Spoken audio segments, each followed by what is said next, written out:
Bonjour et bienvenue dans cette vidéo sur la loi des exposants. On va regarder quelques exemples ensemble pour chacune des lois.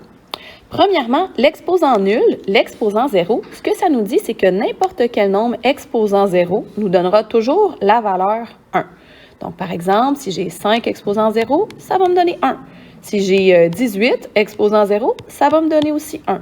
Même chose pour n'importe quelle expression algébrique. X à la 0 va nous donner 1, Y à la 0 va nous donner 1. Voilà pour la première loi. Notre seconde loi, c'est l'exposant négatif. Donc, qu'est-ce que ça signifie quand on a un exposant négatif? C'est qu'on pourrait le réécrire sous forme positive quand on va avoir finalement la fraction avec la même base, mais un exposant positif. Donc, on fait un exemple.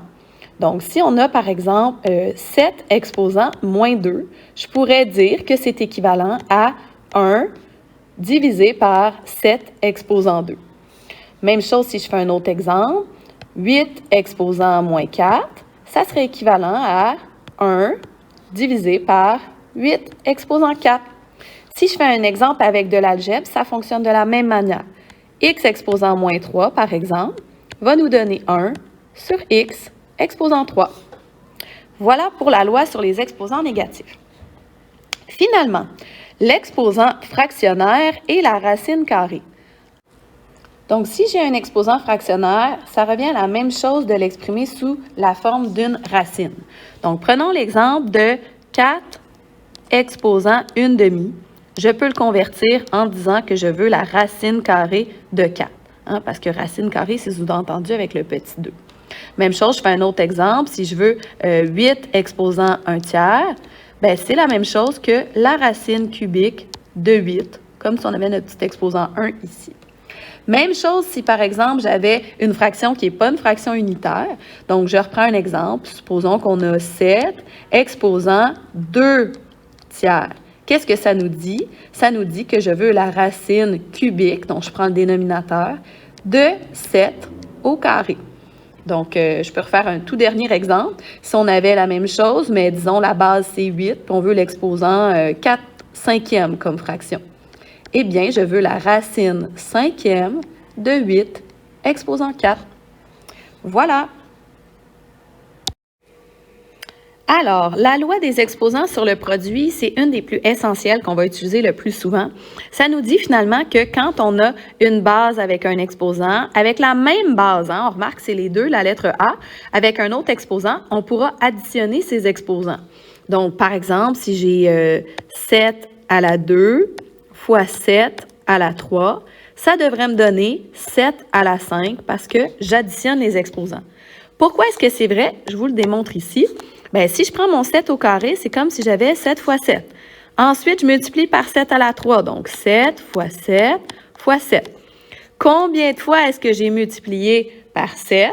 Bien, j'ai multiplié 5 fois, d'où le fait que j'ai additionné mes exposants 2 et 3 et que j'obtiens maintenant 7 exposant 5. Ça va être la même logique quand on va regarder la loi pour le quotient. Donc, regardez ici, qu'est-ce qui se passe? Bien, on nous dit que si j'ai la même base, mes exposants vont cette fois-ci se soustraire. Pourquoi est-ce que c'est vrai? Regardez quand même un nouvel exemple. Supposons que j'ai 9 à la 8 divisé par 9 à la 3. Qu'est-ce qui va se passer? Je devrais obtenir le résultat de 9 exposant 5, parce que 8 moins 3 me donne 5. Pourquoi est-ce que c'est vrai? Regardons la démonstration ici. Donc, 9 à la 8, qu'est-ce que c'est en réalité? Avec 9 à la 3, bien, je peux l'écrire développé au long. Donc, 9 fois 9 fois 9 fois 9 fois 9 fois 9 fois 9 fois 9. 8 fois. Et en dessous, on a 9 fois 9 fois 9. Rappelons-nous, de toute façon, que peu importe la fraction, si j'ai, par exemple, 9 sur 9, bien, c'est une division par le même nombre, ça nous donne 1. Ça signifie que chaque fois que j'ai un petit paquet comme ça ici, 9 divisé par 9, ça revient à, finalement, une simplification qui donne 1. Donc ici, j'ai un paquet, 2 paquets, 3 paquets. Donc, tous ces nombres-là, finalement, se sont simplifiés et ont donné le facteur 1. Donc, qu'est-ce qu'il me reste ici? 9 fois 9, 9 fois 9 fois 9 fois 9 fois 9. Donc, j'ai 9 exposant 5. Parce que ici, j'ai effectué ma division de mes bases 9 qui s'est fait finalement 3 fois. Ces 3 paquets-là ont disparu. Ils sont devenus le facteur 1. Et rappelons-nous que multiplié par 1, ben, ça revient finalement à nous donner le même résultat. Donc, voilà pourquoi, quand on va avoir des quotients, on va soustraire les exposants. Alors, la loi des exposants sur le produit, c'est une des plus essentielles qu'on va utiliser le plus souvent.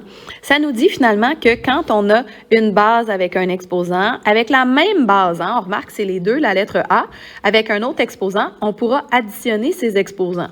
Donc, par exemple, si j'ai 7 à la 2 fois 7 à la 3, ça devrait me donner 7 à la 5 parce que j'additionne les exposants.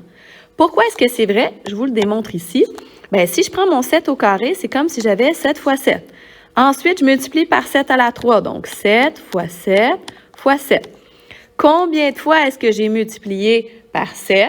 Bien, j'ai multiplié 5 fois, d'où le fait que j'ai additionné mes exposants 2 et 3 et que j'obtiens maintenant 7 exposants 5.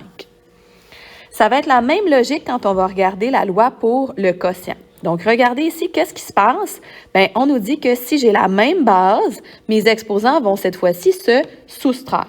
Pourquoi est-ce que c'est vrai? Regardez quand même un nouvel exemple. Supposons que j'ai 9 à la 8 divisé par 9 à la 3.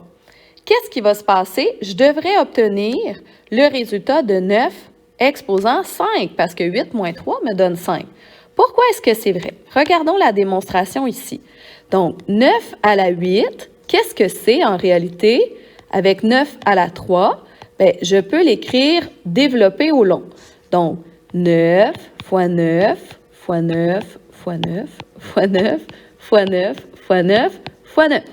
8 fois. Et en dessous, on a 9 fois 9 fois 9.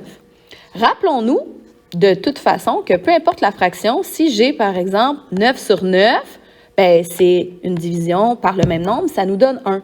Ça signifie que chaque fois que j'ai un petit paquet comme ça ici, 9 divisé par 9, ça revient à finalement une simplification qui donne 1. Donc ici, j'ai un paquet, 2 paquets, 3 paquets. Donc tous ces nombres-là, finalement, se sont simplifiés et ont donné le facteur 1. Donc, qu'est-ce qu'il me reste ici? 9 fois 9, 9 fois 9 fois 9 fois 9 fois 9. Donc, j'ai 9 exposant 5.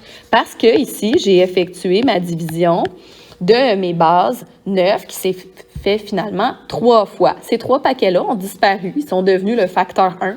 Et rappelons-nous que multiplié par 1, ben, ça revient finalement à nous donner le même résultat. Donc, voilà pourquoi, quand on va avoir des quotients, on va soustraire les exposants.